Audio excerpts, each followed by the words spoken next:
ناظرین، دنیا میں ہر سال ہزاروں بچے تھیلیسیمیا کی جان لیوا مرض کی وجہ سے موت کے منہ میں چلے جاتے ہیں، اور ہر سال ایسے ہی ہزاروں بچے اس بیماری کے ساتھ اس دنیا میں پیدا ہو رہے ہیں۔ تھیلیسیمیا مرض کا تعلق انسانی خون سے ہے۔ تھیلیسیمیا کے شکار بچوں میں خون کی پروڈکشن نہیں ہو پاتی اور اسی وجہ سے اس کو بلڈ ٹرانسفیوژن کروانا پڑتی ہے۔ لیکن آپ کو یہ جان کر خوشی ہوگی کہ پاکستان کے میڈیکل تحقیقی اداروں نے شب و روز محنت اور تجربات کے بعد اس کا علاج دریافت کر لیا ہے، جس کے استعمال سے تھیلیسیمیا کے متاثرہ بچے بغیر خون لگوائے صحت مند زندگی گزار سکیں گے۔ ناظرین، اس ویڈیو میں ہم آپ کو اس دوا کے بارے میں اور تھیلیسیمیا مرض کے متعلق بڑی تفصیلی معلومات فراہم کریں گے، لیکن اس سے پہلے اگر آپ نے ہمارے چینل حقیقت جانوں کو سبسکرائب نہیں کیا تو براہ کرم سبسکرائب کر لیں اور ساتھ ہی ساتھ بیل کے نشان کو بھی دبا دیں تاکہ ایسے ہی معلوماتی ویڈیوز آپ کو وقتاً فوقتاً دیکھنے کو ملتی رہیں۔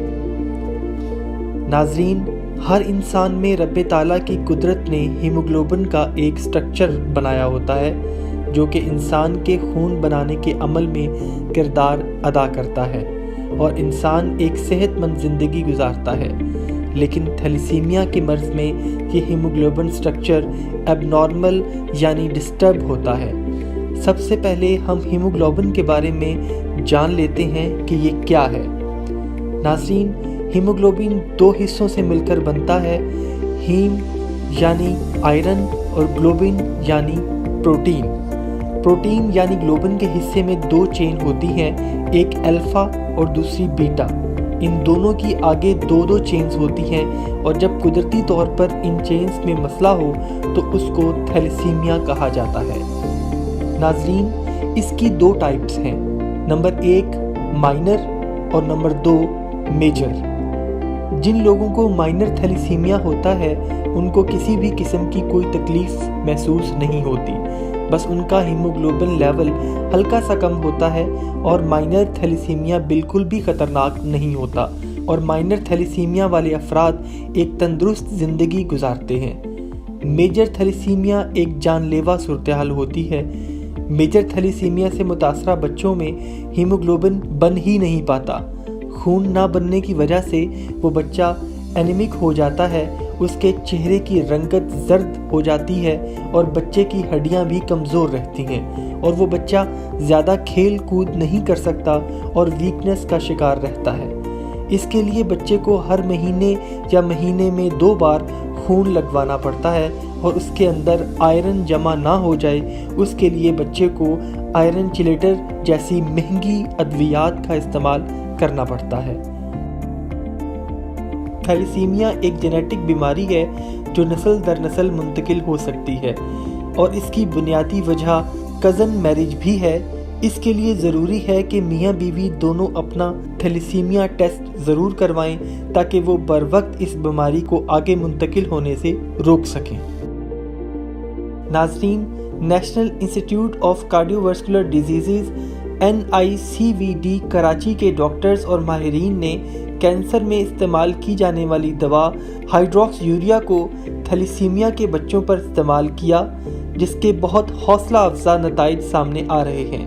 میجر تھیلیسیمیا کے 100 متاثرہ بچوں میں سے 40 بچوں میں یہ دوا اپنا اچھا اثر دکھا رہی ہے۔ ان بچوں کا ہیموگلوبن بغیر بلڈ ٹرانسفیوژن کروانے کے بڑھ رہا ہے، اور خون لگائے بغیر ان بچوں کا بلڈ لیول 6 گرام سے بڑھ کر تقریباً 8 گرام ہو جاتا ہے، جو ایک بہت حوصلہ افزا بات ہے۔ اس دوا کو کراچی کے بعد لاہور اور پشاور کے مختلف تھیلیسیمیا سینٹرز میں بھی استعمال کیا گیا، اور وہاں سے بھی بڑے حوصلہ افزا نتائج موصول ہوئے۔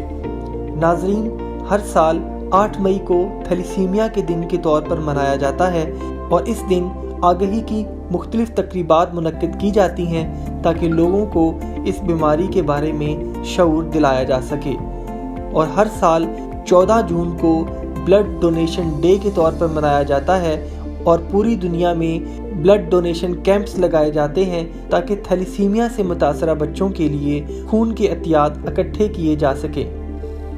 پاکستان میں علی زیب فاؤنڈیشن اور سندس فاؤنڈیشن جیسے ادارے خیر سگالی کے طور پر ان بچوں کے درد کے مسیحا بنے ہوئے ہیں، اور ہماری پاک فوج نے ان بچوں کی حوصلہ افزائی کے لیے فوجی افسر بننے کے خواہش مند بچوں کو ایک دن کے لیے اعزازی کپتان مقرر کیا، اور پاکستان آرمی میں ان بچوں کو ایک دن کے لیے فوج میں افسر کے طور پر کمیشن کرنے کا سرٹیفکیٹ بھی جاری کیا۔ ہماری وزیر اعظم پاکستان جناب عمران خان صاحب سے اپیل ہے کہ وہ اس دوا کی تیاری کے منصوبے میں پاکستان کے تحقیقی اداروں کی حوصلہ افزائی کریں اور حکومتی سطح پر اس تحقیق کی سرپرستی کرتے ہوئے تمام تھیلیسیمیا سے متاثرہ بچوں کے لیے بالکل مفت علاج کا بیڑا اٹھایا جائے، تاکہ یہ بچے بھی اپنے خوابوں کو پورا کر کے پاکستان کی تعمیر و ترقی میں اپنا فعال کردار ادا کر سکیں۔ وما الینا الا البلاغ المبین۔